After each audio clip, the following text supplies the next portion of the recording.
Традицијата на празнување на христијанскиот празник Покровите Богородица во Штип продолжува и по повеќе од 2 века откако на местото на старата се изгради нова црква во Ново село. Овој празник зема значајно место во православниот календар.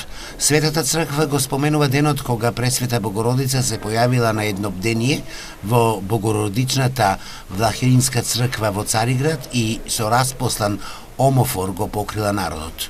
Денес Света православна црква слави празникот Покров на Пресвета Богородица. Имено во 10 век во Влахеринската црква во Цариград на сенокно бдение Свети Андреј Јуродиви заедно со неговиот ученик Епифани ја виделе како Светата мајка стои над народот со својот омофор закрилувајќи го.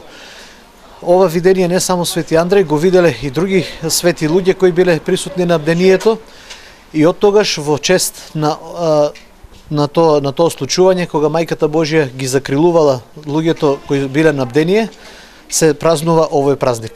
Култот кон Мајката Божја Богородица кај верниците е голем. Молитвите кои денеска беа упатени кон покровителката се за благосостојба, здравје и мир во душите. Бев на црква, запалив свеќа.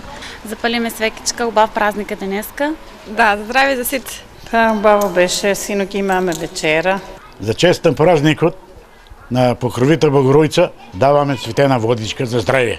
Новата црква, посветена на покровот на Пресвета Богородица во Штипско Ново село, е дар за верниците од штипскиот бизнисмен Сашо Миладинов.